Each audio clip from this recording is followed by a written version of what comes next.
tardes. No sé si se oye. Más o menos. ¿La fuerte, no? Sí.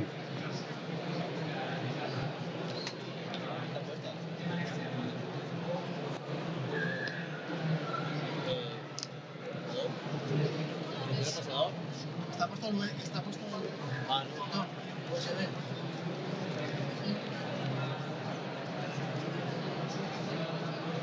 Bueno, buenas tardes. Nos hemos equivocado de orden. Teníamos que haber intervenido nosotros primero y después Joaquín y Fernando Romay. Le he dicho a Fernando Romay que se quede con nosotros, pero no le dejan, por lo que veo. Bueno, en todo caso, muchas gracias a los que os mantenéis.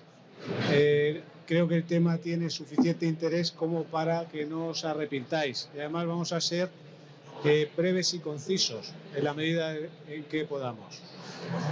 Mi nombre es Juan Fernández Palacios y estoy aquí en calidad de director del Centro de Investigación e Genomics de Fundación MAFRE. Me acompañan Juan Ángel y Pedro Serrano, que luego intervendrán y llevarán de hecho la parte fundamental de la presentación que os vamos a hacer hoy. El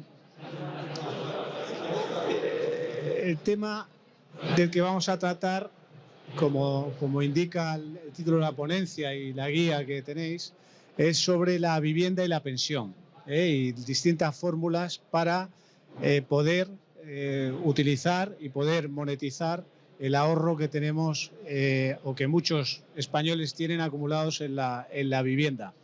El reto demográfico, junto con el cambio climático y la revolución tecnológica, podemos decir que son los tres fenómenos principales que estamos viviendo y que son de carácter transversal, porque afectan a todos los países, a todas las personas, a todos los ciudadanos, en definitiva, a toda la humanidad. Cuando en el año 2020 Fundación MAFRE decidió crear el Centro de Investigación y Genomics, lo que perseguía, el objetivo de Fundación MAFRE era impulsar el aprovechamiento de las oportunidades asociadas a este reto demográfico. Hablo de oportunidades porque pensábamos que no era muy acertado asociar siempre el reto demográfico y el envejecimiento poblacional con amenazas que no desconocemos que existen y que afectan sobre todo a los sistemas de pensiones, a su sostenibilidad, a los sistemas de salud y de cuidados por los incrementos de costes. Pensábamos que habría que abrir un poco el foco y no centrarse únicamente en los aspectos negativos de esta evolución demográfica. Pensábamos, y lo seguimos pensando, que una mirada positiva es posible. Y por eso, como digo, Fundación MAFRE creó este Centro de Investigación e Genomics que, bueno, como su propio nombre indica, aunque sea un anglicismo, trata de analizar la economía del envejecimiento. Ese es el objetivo fundamental de nuestro centro, el análisis, la medición y seguimiento de la economía senior, es decir, de la parte de la economía que gira en torno a lo que nosotros llamamos la generación senior, o dicho de otra manera, el conjunto de actividades y recursos originados por y para los seniors. Para nosotros, alguien forma parte de la generación senior como mínimo desde que cumple 55 años. Esto, obviamente, es un límite que ponemos con mucha flexibilidad. Hay otras instituciones, otros estudios que establecen 50 años, otros que se van un poco más arriba, a los 60. Bueno, nos parecía que 55 años es una edad bastante significativa para lo que supone pasar a ser del mundo senior. Es una generación que de forma natural va creciendo y cada vez tiene más importancia. Estamos hablando en España hoy de más de 16 millones de personas, 16,4 millones de personas, según el INE, que tienen más de 55 años. Y esto es algo que va increciendo. En el año 2050, de nuevo, según las predicciones del Instituto Nacional de Estadística, este grupo de población representará el 42,5% del total de la población en España. Y estaremos hablando de que en ese año 2050 más del 50% de la población tendrá más de 50 años. De manera que estamos, insisto, ante un fenómeno creciente y que cada vez nos va a rodear más. Y no se trata solo de lo que es el peso específico en cuanto al número de miembros, el número de personas de este segmento de población. Hay que hablar también de lo que es su influencia económica. En un estudio de Oxford Economics publicado en el año 2021 se estimaba que el 60% del gasto total en España ya cabe atribuirlo a la generación senior, a los mayores de 50 años en este caso.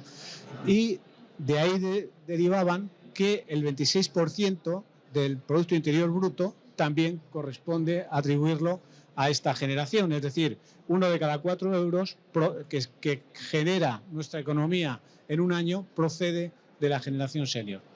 Este no es un fenómeno exclusivamente español, es un fenómeno mundial y especialmente europeo.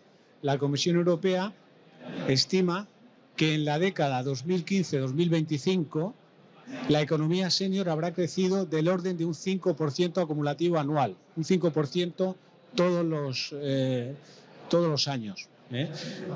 Obviamente, esto, para que estas previsiones de crecimiento se materialicen, hay un requisito básico, y es que la generación senior tiene que mantener su capacidad de gasto, su capacidad de demanda. Y esta capacidad se consigue a base o puede conseguirse a partir de diversas fuentes de renta, ¿no? Una, la más general, podemos decir, son las pensiones públicas, pero también pueden ser el ahorro mobiliario e inmobiliario, los sistemas privados de pensiones o incluso, ¿por qué no?, el trabajo y el emprendimiento de los propios miembros de esta generación, de la generación senior. Claro, en cuanto a las pensiones públicas, que son imprescindibles y que nadie pone en cuestión, son imprescindibles, pero a veces no son suficientes. Según la encuesta de calidad de vida, la última publicada en el 2021, el 38% de los mayores de 65 años en España tienen dificultades para llegar al fin de mes. 38% es un porcentaje muy elevado. Bueno, podríamos recurrir a los sistemas privados de pensiones, que para eso diríamos que están, pero el problema es que en España estos sistemas desafortunadamente tienen todavía un peso bastante limitado, no sirven como solución. Y a todo esto hay que añadir una circunstancia en principio positiva, y es el hecho de que cada vez vivimos más, la longevidad va aumentando, pero la contrapartida es que los ahorros con los que uno puede disponer cuando se jubila, pues tiene que repartirlos durante un periodo de tiempo bastante mayor que hace algunas décadas. Con lo cual, de ahí, bueno, pues derivan las dificultades a las que hacíamos referencia que algunas personas tienen. Por otro lado, en España, y esto casi es parte de nuestra idiosincrasia, las familias y los individuos han elegido frecuentemente ahorrar mediante la adquisición de viviendas, ahorrar en lo que llamamos el ladrillo. Y lo que cabe preguntarse es si este ahorro, que hasta ahora se ha mantenido y líquido, este ahorro en el ladrillo, puede ser útil para complementar esas rentas que se necesitan porque vamos a vivir más tiempo y porque no tenemos otras fuentes suficientemente potentes. Y esa pregunta que nosotros nos hemos hecho en Fundación MAFRE y en el Centro de Investigaciones Genomics, la hemos respondido afirmativamente. Pensamos que sí, que el ahorro acumulado en ladrillo puede ser una fuente de recursos, una fuente de rentas muy importante para mantener esta capacidad de consumo y de demanda de la generación senior que se necesita para que crezca no solamente la economía senior, sino la economía en general. Y por eso decidimos hacer esta guía, la guía vivienda-pensión, para monetizar la vivienda, y para eso quisimos contar con dos expertos de primer nivel, que son los que aquí me acompañan: Pedro Serrano, profesor de la Universidad Carlos III, Juan Ángel Lafuente, profesor de la Universidad Jaime I de Castellón, que tienen acreditada su conocimiento del tema por la publicación de un libro del cual podemos decir que es el origen de esta guía, que es mucho más extenso, que trata los temas mucho más en detalle, y que yo recomiendo a aquellos que tengáis tiempo y deseos de conocer en profundidad las distintas figuras, que lo leáis, porque está francamente bien escrito, con mucha claridad, y ayudaría en ese sentido. Nosotros hemos hecho un esfuerzo, porque es lo que hacemos habitualmente en el Centro de Investigación de Genomics, por ayudar a que estas figuras, estas fórmulas, se difundan y se divulguen de una forma un poco más sencilla para aquellos que no tienen tiempo o tanto tiempo como para profundizar en el libro. Así es que, pues ahora yo voy a ceder la palabra a Juan Ángel y a Pedro para que ellos nos expliquen con algo más de detalle, pero de forma concisa y breve, dentro de lo que es cada una de las figuras, lo que la guía contiene. Así es que muchas gracias, y Juan, Ángel, Pedro, tenéis la palabra. Bueno, buenas tardes a todos. Muchas gracias, Juan, por tu presentación, tu amable presentación. Yo, en primer lugar, quiero agradecer al Centro de Investigación Genomics de la Fundación MAFRE, y especialmente pues, a Juan Fernández Palacios, la invitación a estar aquí hoy, que es verdaderamente un placer para todos nosotros. Y yo lo que voy a hacer es una primera parte de la presentación, básicamente motivar toda la presentación de productos que hará Pedro en la segunda parte de nuestra breve y concisa exposición. Y teniendo en cuenta esta perspectiva, me gustaría enlazar el inicio de esta charla motivadora con dos ideas que me parecen fundamentales de la charla anterior con Fernando Romay y con Joaquín de los Reyes, ¿no? La primera cuestión es que, y además esto está perfectamente estudiado por lo que se conoce como economía conductual, y es que los seres humanos, desafortunadamente, tenemos siempre una tensión brutal entre el corto y el largo plazo. ¿Y eso qué significa? Significa que si ahora estamos aquí debatiendo entre todos de cuando acabe la sesión de hoy de ForInvest, irnos un poquito de fiesta, tomar unas cervecitas, pues yo creo que la mayoría no tendríamos ninguna duda en decir que sí, ¿de acuerdo?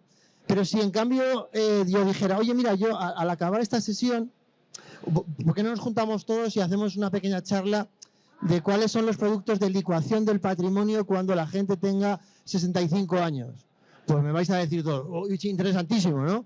Pero me voy a quedar solo. Preferimos irnos a las cervecitas, ¿no?, que pensar en el ahorro cuando tengamos 65 años o más. Esa tensión del corto frente al largo plazo es algo así como que nosotros no somos capaces de extrapolar ese escenario, ¿no? Si me permitís la comparativa, la dependencia y la jubilación para la gente es como la lotería de Navidad. Sí toca, pero siempre le toca a otro. A mí no. Eso es una cuestión que sí, sé que existe, pero a mí no me preocupa mucho, ¿no? Entonces, sabemos que eso no es así, porque si vemos las probabilidades, ¿no?, de alcanzar edades avanzadas, tanto en hombres como en mujeres, y digo probabilidades condicionadas al momento de nacer o probabilidades condicionadas a partir de los 65 años, pues sabemos perfectamente, porque eso es muy robusto, que desde los 65 años a los 80 años dejadme que os diga la expresión, vais a ser relativamente jóvenes, vais a tener pautas de consumo parecidas o muy parecidas a las de antes, y vais a tener una caída de ingresos cuando entréis en la parte de jubilación. A lo mejor os va a intentar os va a gustar intentar compensar esa caída de ingresos con una pauta de consumo que a lo mejor se parece todavía mucho a cuando éramos más jóvenes, ¿no? Eso por un lado. Y por el otro lado,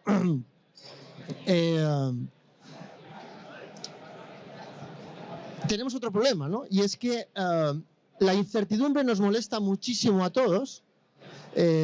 Yo estoy afortunadamente viendo por aquí a algún alumno mío y cuando les explicamos estas cosas, ¿no? De que la incertidumbre es molesta a todo el mundo, fijaros que hay una cosa, la única incertidumbre que no nos molesta, ¿sabéis cuál es?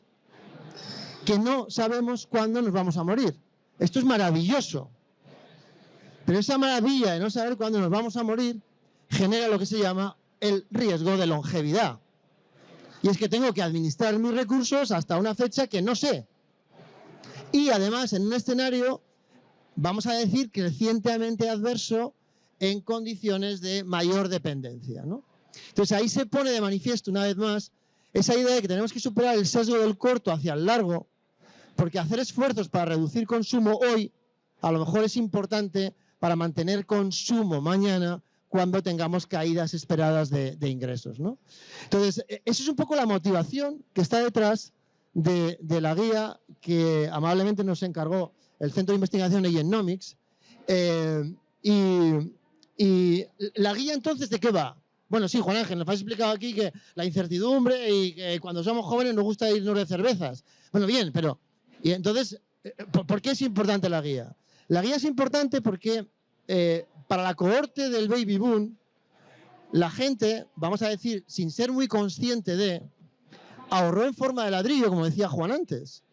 El ladrillo es un activo generalmente ilíquido. Por iliquidez entiendo que si yo ahora mismo tengo necesidad de vender la casa, o pongo un precio que está fuera de mercado, o no la voy a vender instantáneamente. Entonces, nos encontramos con una situación de una cohorte poblacional que tiene propiedades inmobiliarias, al menos una, pero que quizás no tiene suficiente liquidez para abordar esos problemas de caída de ingresos junto con incremento sustancial y creciente de los gastos derivados pues, de que nos hacemos mayores. ¿De acuerdo? Entonces, hace unos años esta guía no tendría ningún sentido, porque no había en el mercado ningún producto que permitiera a las personas con gafas en propiedad utilizar parte de ese ahorro ilíquido para sufragar sus necesidades de consumo en la jubilación.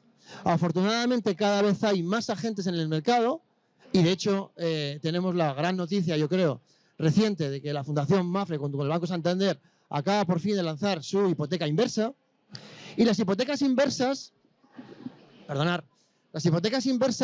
más allá de lo que la gente lee en las redes y más allá de las elucubraciones, ¿no?, que muchas personas se hacen acerca de estos productos, pues nos hemos dado cuenta en el sondeo y en los muestreos que hemos hecho de que sinceramente tenemos que decir que son grandes desconocidos para la población.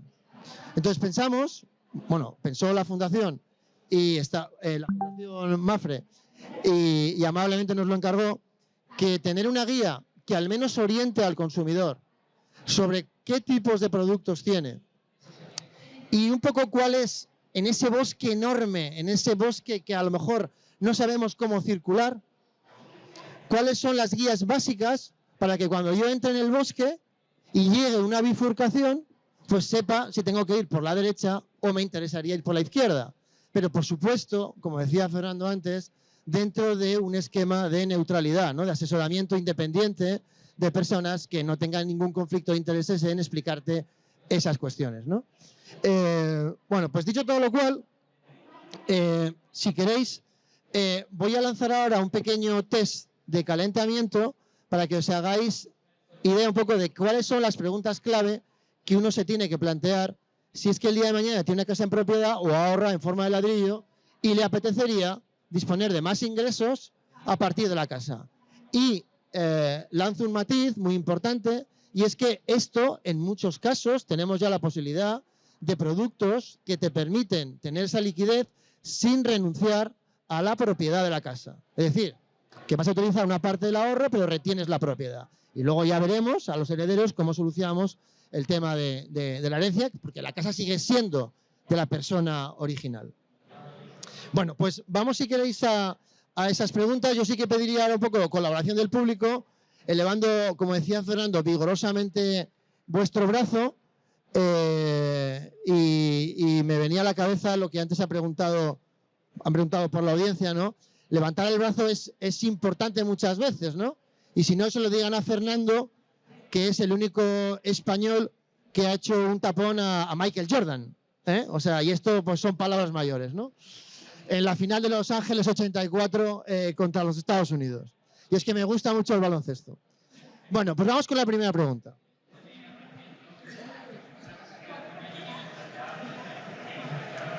Perdona. Imaginaros que disponéis de una vivienda en propiedad y querríais tener más recursos.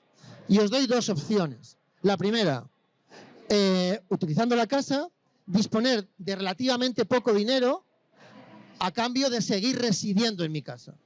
O B, disponer por contrapartida de más dinero, pero renunciar a seguir viviendo en la casa y tener que mudarme, ¿no? ¿Quiénes preferiríais, por ejemplo, la opción A?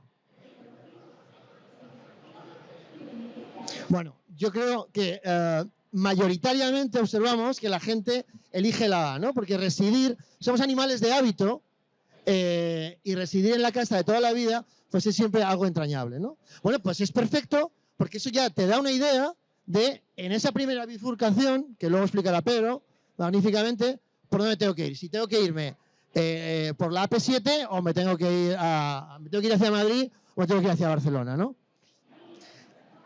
Bien, una segunda pregunta sería esta, ¿no? Si te ofrecen dinero por la casa y sigues residiendo en su vivienda de por vida, ¿vale? Te ofrecen dinero por la casa y la posibilidad de que vas a seguir viviendo ahí, ¿vale? ¿Qué prefieres? ¿Menos dinero por la casa para seguir viviendo en ella por siempre? ¿Menos dinero y retener la propiedad de la casa? El título de propietario sigues siendo tú, o a cambio de poder continuar viviendo toda la vida en tu casa, si quieres, disponer hoy de menos dinero, pero renunciar, transferir a un agente tercero, a un intermediario financiero, la propiedad de la casa. Esta sería la segunda parada, ¿no? La segunda parada dentro del bosque en la que uno tiene que decidir qué prefiere. Bueno, no sé si queréis contestar a esta o... no, creo que no. Pues continuamos con una tercera pregunta. ¿Quién levanta la mano? Sí, venga, vamos a hacer una prueba. Va. ¿Quién levantaría la mano para la A?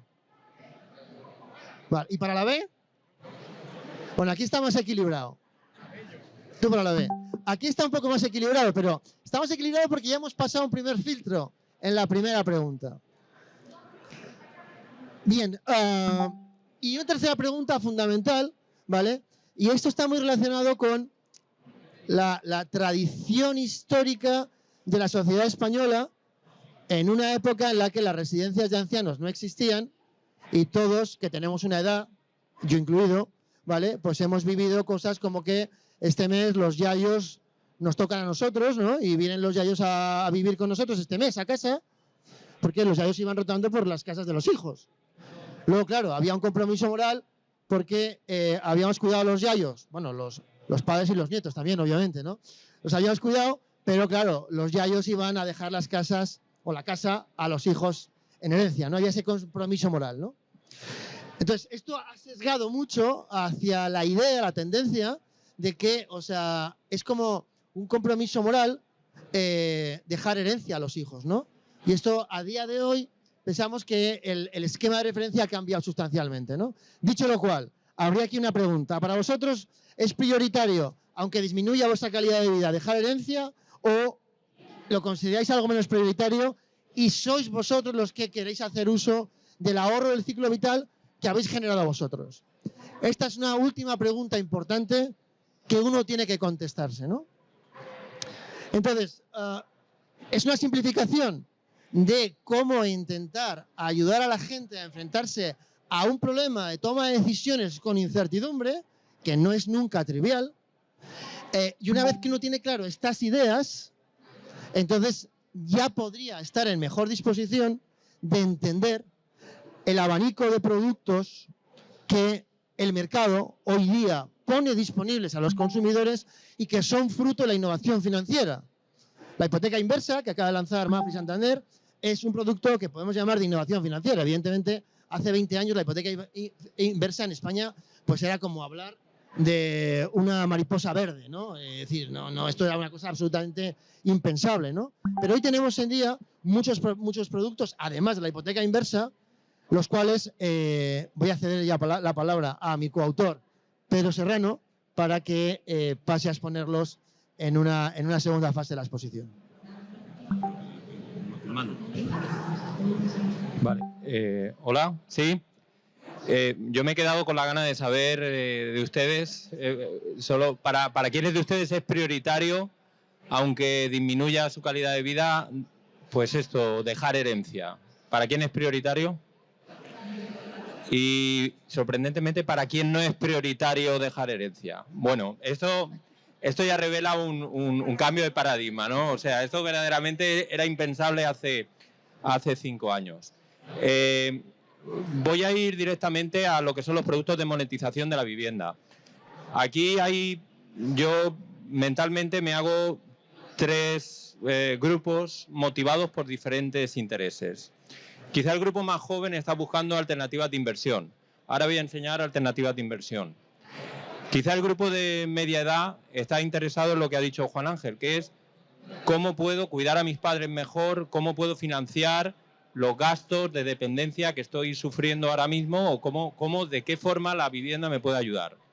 Y luego hay un tercer grupo, quizá más escaso, que son los verdaderamente interesados de decir, bueno, yo en mi posición tengo mi vivienda, ya estoy jubilado y quiero utilizarla para tener más recursos. Entonces, a estos 3 grupos de personas, tanto los inversores como aquellos que van a cuidar a sus familiares, como aquellos que ya están entrando en la situación de jubilación, opera la explicación que vamos a hacer ahora, ¿no? Permítame empezar con lo que tradicionalmente se hacía. Lo que tradicionalmente se hacía es lo que nosotros vamos a llamar alternativas tradicionales. Voy a desplazarme que son estas alternativas que vienen aquí. Ahora voy a hablar sobre ellas muy rápidamente, pero ya las conocen. Y lo nuevo y quizá lo que van a aprender en esta charla es esto de aquí abajo. Que esto yo creo que les va a ayudar a salir de aquí con una idea mejor de lo que queremos transmitir. Hablemos de lo que se hacía, de lo que se hace habitualmente para invertir en vivienda, de lo que se hace para cuidar a nuestros padres o bien yo mismo para financiar mi jubilación. Básicamente son soluciones en las que de una forma u otra el propietario tiene que dejar de residir en su vivienda. Es decir, o bien vende la vivienda o bien la alquila, o bien transfiere la propiedad o bien la retiene. Si transfiere la propiedad, pues venta de la plena propiedad.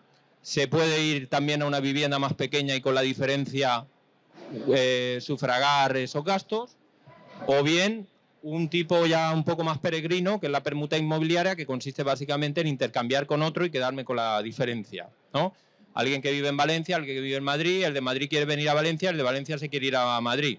Se intercambian las viviendas, liquidan la diferencia de pisos del valor de vivienda y a favor del que más valor tenga, y ya está. Esto sería lo que son las alternativas que todos conocen. Y luego aquí lo que tienen pues sería el alquiler puro y duro. Es decir, invierto en vivienda, obtengo un alquiler y con ese alquiler ayudo a mis padres o me pago la residencia o bien obtengo una rentabilidad. Este es el mercado inmobiliario tal y como lo conocemos. El nuevo mercado inmobiliario que hay ahora es este que hay aquí, que es la contribución del libro. Las nuevas alternativas lo que permiten es financiarse, pero con una diferencia sustancial, que es que permiten seguir residiendo en la vivienda de propiedad. Es decir, yo tengo una vivienda, tengo un activo y puedo financiarme y además sigo viviendo en mi vivienda. Parece un poco la cuadratura del círculo, pero verdaderamente existe así. Dentro de estas alternativas hay 2. Aquellos que deseen transferir la propiedad y aquellos que deseen retener la propiedad. Vamos a hablar de los que transfieren la propiedad, es decir, aquellos que tienen su vivienda, quieren seguir viviendo en ella y además obtener recursos. Muchos de ustedes habrán oído de esto, de la venta de la nuda propiedad. Muchos inversores ahora mismo están comprando viviendas en venta de nuda propiedad, en las cuales la persona mayor vive allí, a esa persona se retiene el derecho de usufructo, es decir, el uso y disfrute, y a cambio obtiene una financiación. Ese derecho se extingue cuando la persona fallece. Entonces, como inversores, pues ustedes no pueden entrar a disfrutar de esa vivienda hasta que la persona que hay allí pues no fallezca. A los que necesiten, a los que estén cuidando a los padres, pues pueden asistirlos dentro de la vivienda sigue, esa persona sigue teniendo el derecho a quedarse dentro y con la venta de la nuda propiedad pues obtienen financiación para cuidar a su familiar.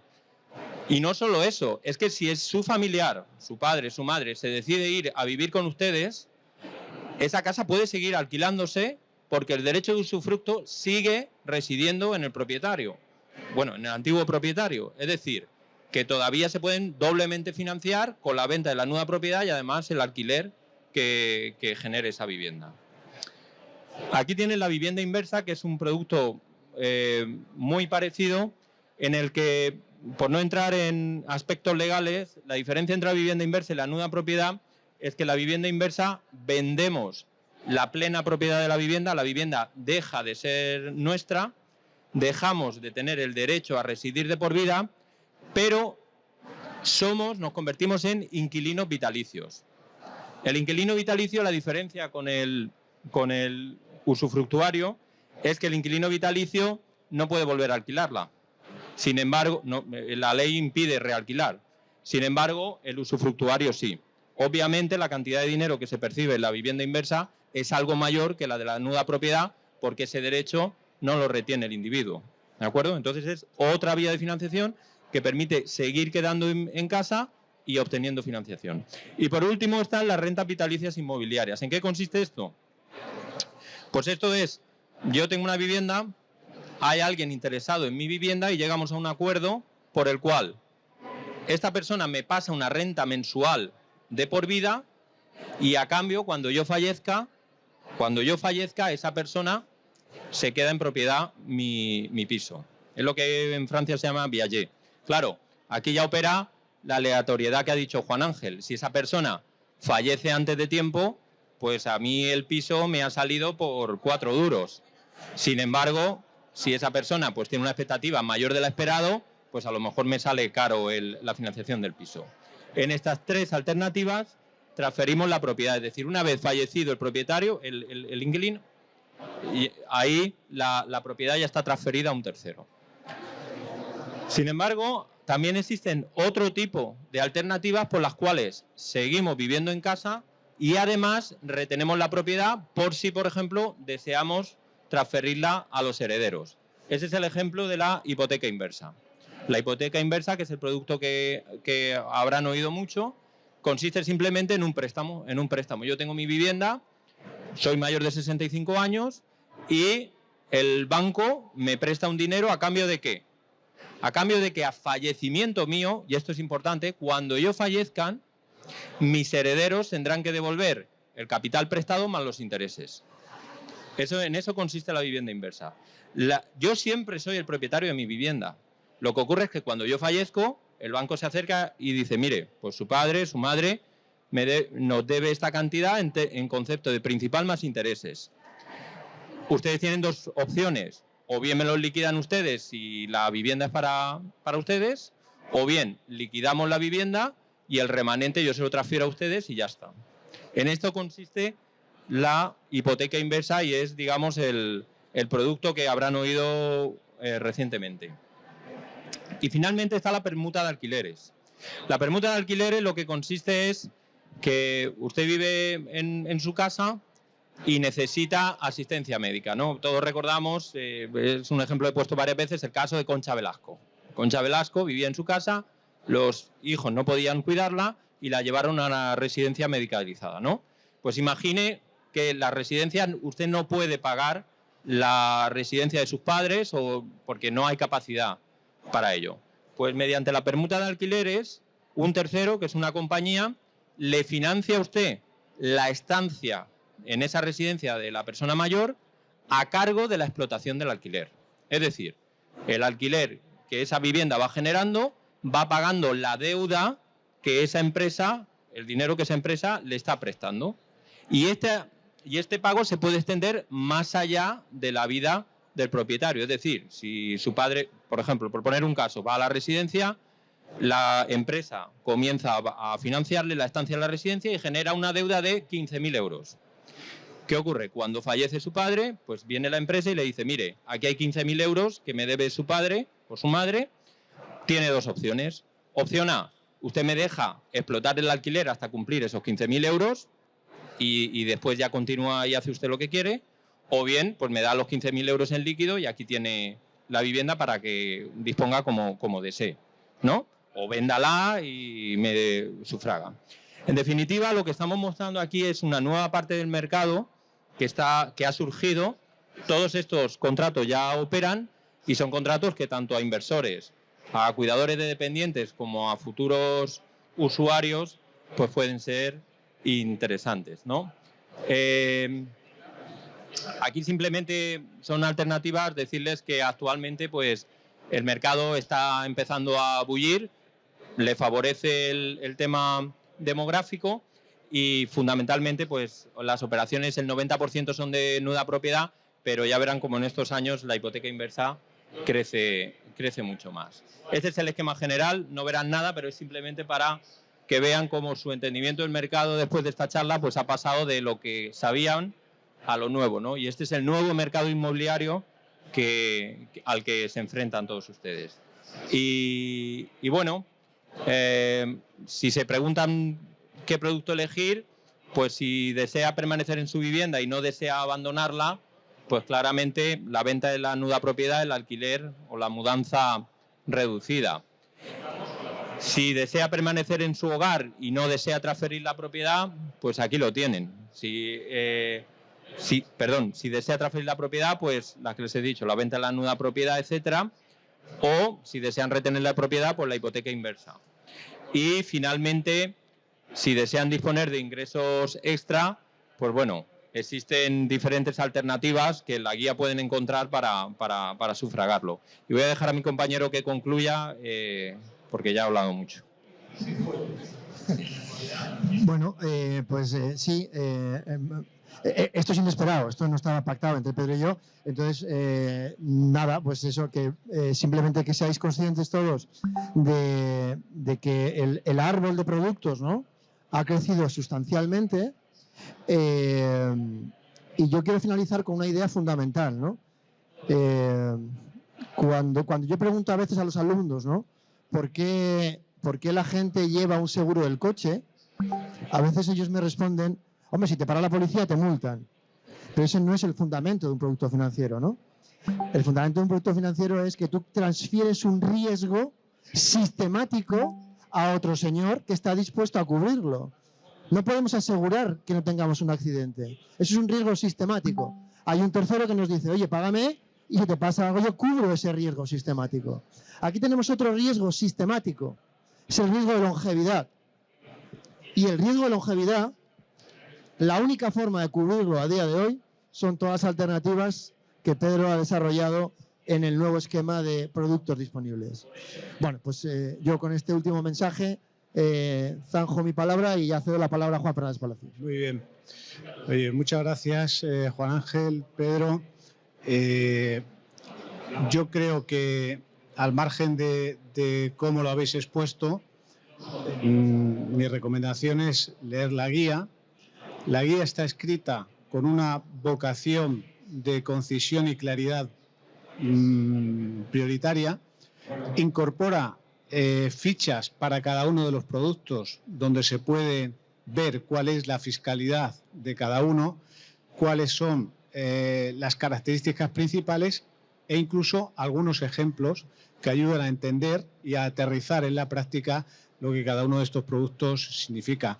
En un país como España, donde el 83% de los mayores de 65 años son propietarios de su vivienda, donde la esperanza de vida está entre las más altas del mundo, donde, como decía al principio, las fuentes de rentas, aun siendo claras y garantizadas, pueden no ser suficientes, tiene todo el sentido que este mercado de productos de licuación del ahorro inmobiliario vaya a más.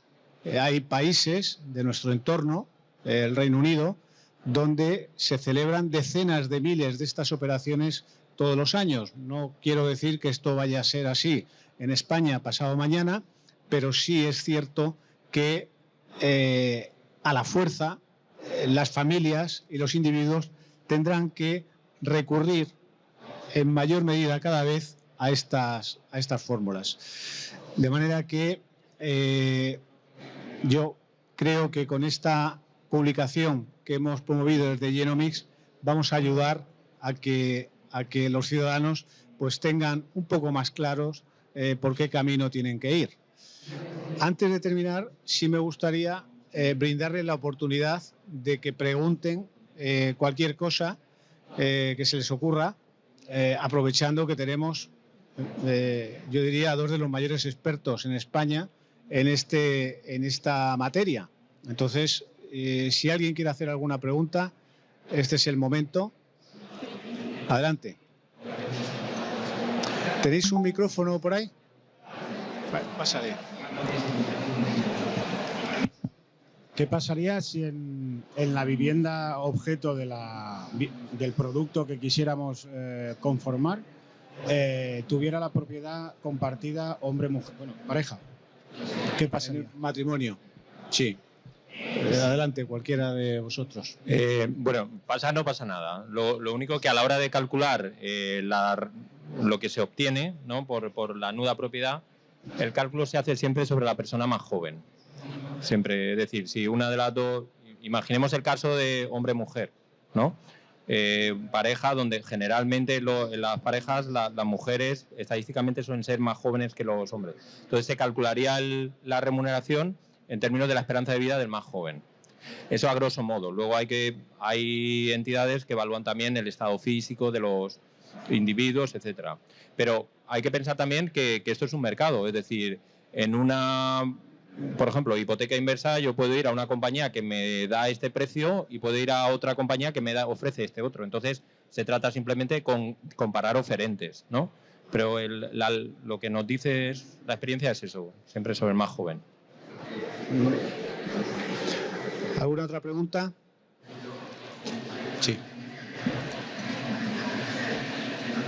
En el caso de la hipoteca inversa, ¿quién se haría cargo del impuesto de sucesiones? Del impuesto de sucesiones. El impuesto de sucesiones se hacen cargo los herederos sobre el remanente que queda.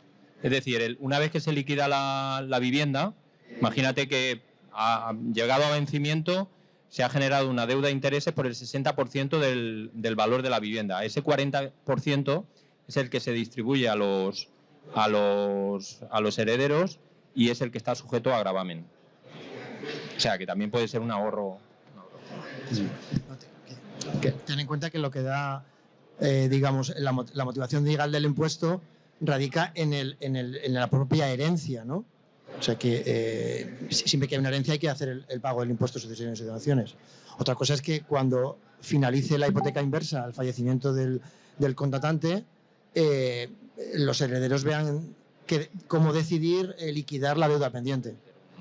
Sí, pueden perfectamente liquidarla, retener la propiedad y de repente la ponen en alquiler. Entonces ahí no hay ninguna, digamos, preocupación por el impuesto de sucesiones y donaciones, ¿no? Sí.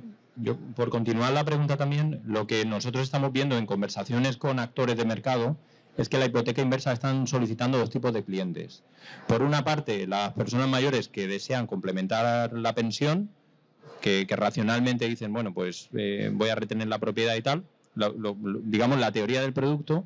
Y luego también otro tipo de clientes que son profesionales, imagina el pequeño autónomo, al hijo le ha ido mal y quiere ayudarlo pero no tiene liquidez y no sabe cómo solventar ese bache, ¿no?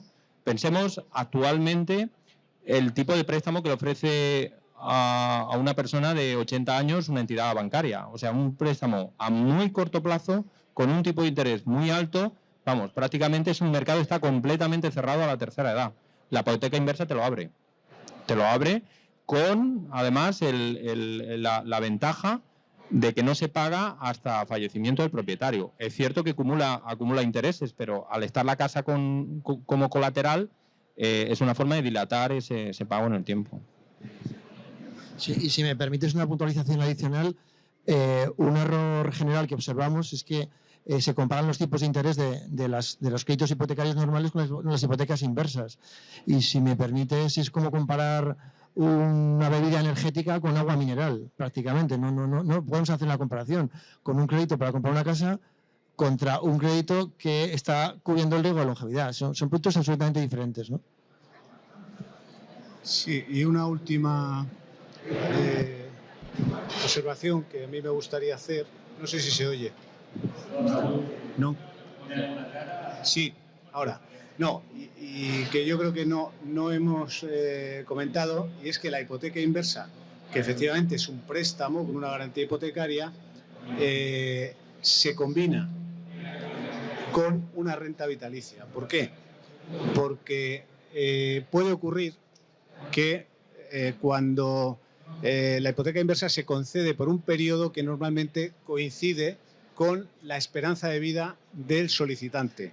Si llega la esperanza de vida, la fecha estimada, y esa persona, el deudor hipotecario, sigue viviendo, se encuentra con que deja de percibir los pagos periódicos de la operación, quizá en el momento en que más lo necesite, porque es cuando requiere de recursos para atender a su propio cuidado, para pagar a terceras personas, para, en fin, todo lo que supone la atención a personas ya que tienen capacidades disminuidas. Y por eso lo recomendable es combinar el producto con una renta vitalicia que garantiza que los pagos se van a mantener hasta el fallecimiento del usuario, del titular de esa hipoteca.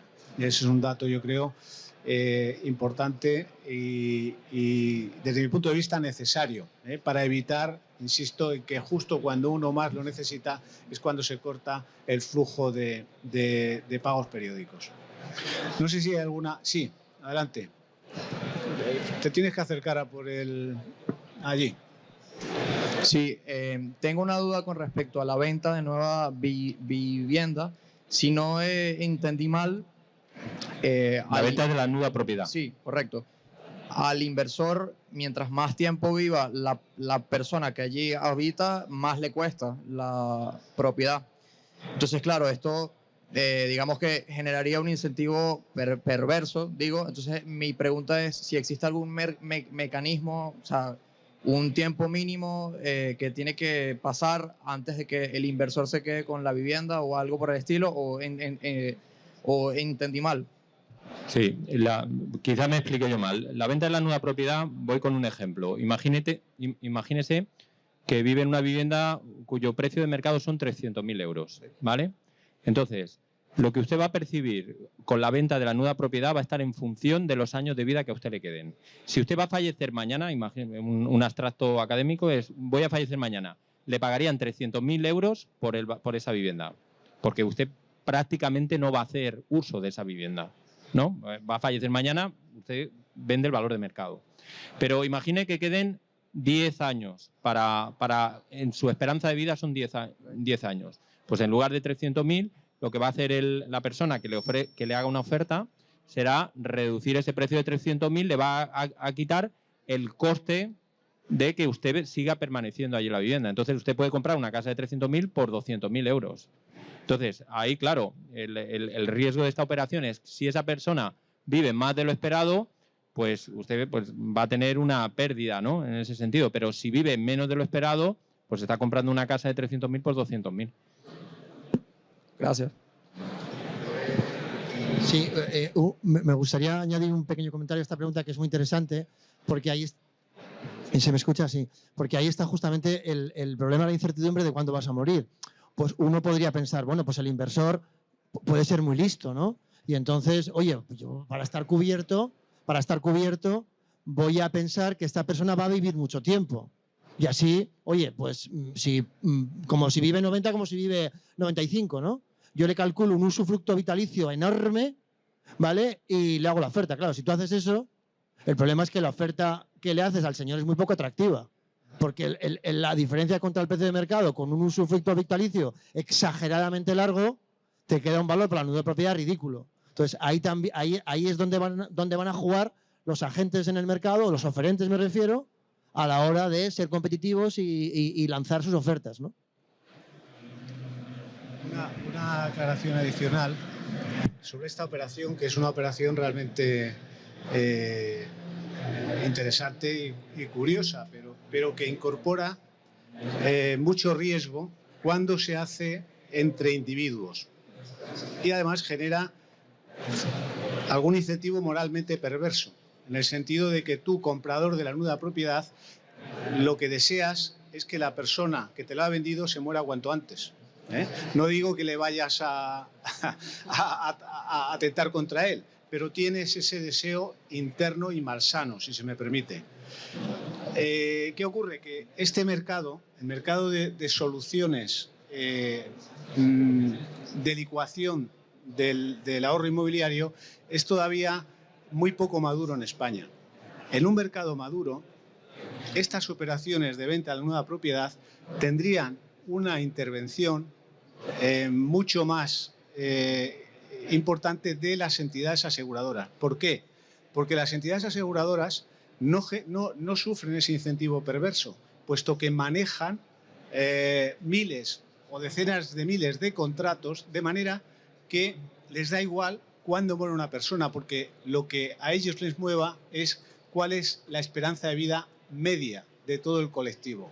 Y en ese sentido, yo vaticino que en unos años, cuando este mercado se vaya desarrollando, habrá una intervención mucho más decisiva de las entidades aseguradoras, incluso en las operaciones de venta de la nueva propiedad. Y habrá también, que hoy no está suficientemente desarrollado desde el punto de vista, una mayor regulación, en contra de lo que ocurre, por ejemplo, con la hipoteca inversa.